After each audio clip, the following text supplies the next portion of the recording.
Okay, I will talk from a patient perspective because I'm a breast cancer survivor. So for me, the government is not doing enough. And even as an advocate, we all know that the government is not doing enough. But that is why we have our job. If the government was doing everything, maybe I won't have a job. There won't be any need having an NGO. What we are doing is to see how we can augment whatever policies, whatever programs the government have, and we try as non-profits to also contribute. But having said that, we also want to commend the government for there's this cancer health fund which the government is trying to do, and even though they've disbursed funds for last year and this year, and no cancer patient has gotten the money, but it's a step in the right direction, and we want to really appreciate that effort. And in fact, so far now, people have been asked to go to the health centers to go and start the process so that they can be treated from that fund. So at least that is something. So let's just hope that those funds actually get to indigent patients who need them and alleviate the burden of cancer for patients in Nigeria. And also our infrastructure is not doing well. We all know that our health infrastructure is not doing well, and it's really impacting the patients negatively. So we just hope that the government will do more than it is doing currently. Yes.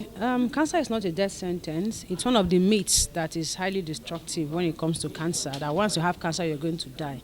Of course, we know that the death rate is very high, and Nigeria is one of the countries that has the highest death rates in cancer. So I understand people's fears, but for some of us that have survived for a few years, we've seen many people that have survived for so many years with cancer, and they are still kicking. So it's not a death sentence. What makes the death sentence is maybe when it was discovered, some people don't go to hospital until it gets very, very late for them. Some people don't do what they're asked to do at the clinic. Some people cannot afford the money. It's not because they don't want to. So there are many factors that can make it a death sentence. But if it's discovered early, there's a very high chance that somebody can survive cancer.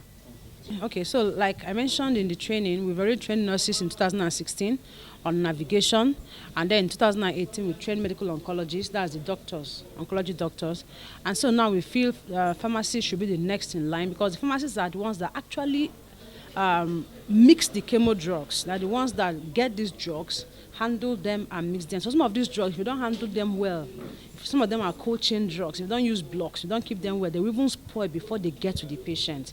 If you don't handle them well as a pharmacist, you are exposed to a lot of danger too.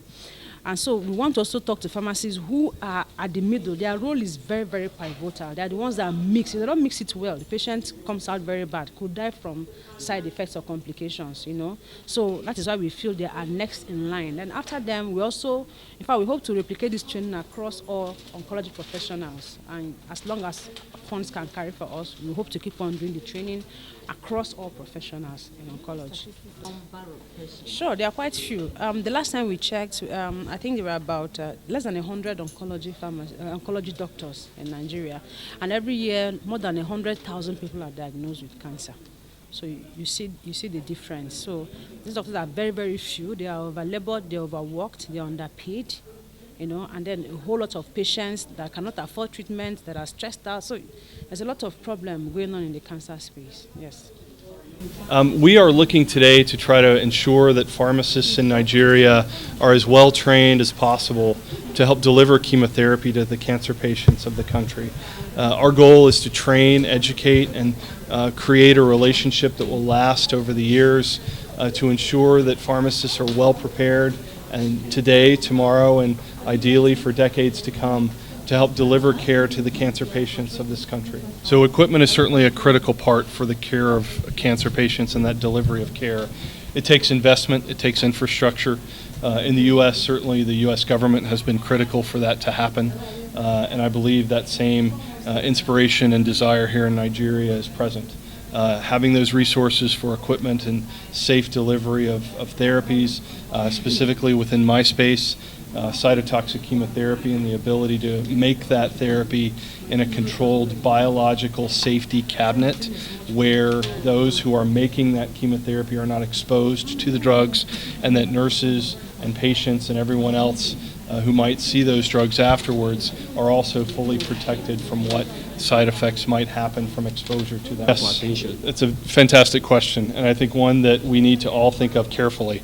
Those 34 pharmacists, ideally, our goal is to make sure that they are very, very, very well prepared and that they inspire others around them working in pharmacy today to own the care of cancer patients as well. That this is a very seeded effort, meaning that our goal is to train the trainer within these pharmacists, that we send out pharmacists from this training program that can then have the confidence and experience and knowledge to train others in the pharmacy space as well. And again, it's not just pharmacists. We have a team sport in the care of cancer patients, making sure nurses and all others involved in the care of cancer and delivery of treatment understand these aspects of care, because knowledge is important, ownership of processes is important, but the most important thing to me is working as a team to take care of patients.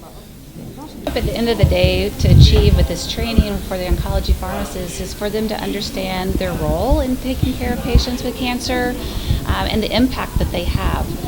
They are a very critical point in which patients without an oncology pharmacist will not get the right treatment and not get that treatment safely. So I hope at the end of the day that they learn the value that they have, they learn the power that they have in patient care, and that we also walk away with learning more about how to understand the medications, how to appropriately give them, how to appropriately make them, and how to work with their patients to help them understand how to manage their side effects so that patients can live a more happy and healthy life with their cancer.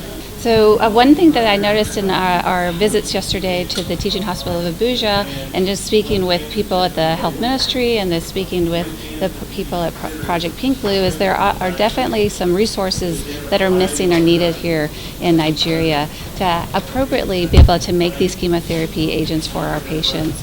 So I think it's really important that pharmacists learn what is needed to be able to safely handle and safely deliver those medications, and then we find advocacy ways to make sure that we're able to access those resources and bring them here to Nigeria. What we're actually expecting to achieve in this program is the prevention of cancer in this country. You know, the issue of cancer diseases has been a problem to this country, not only this country, Africa and in the world.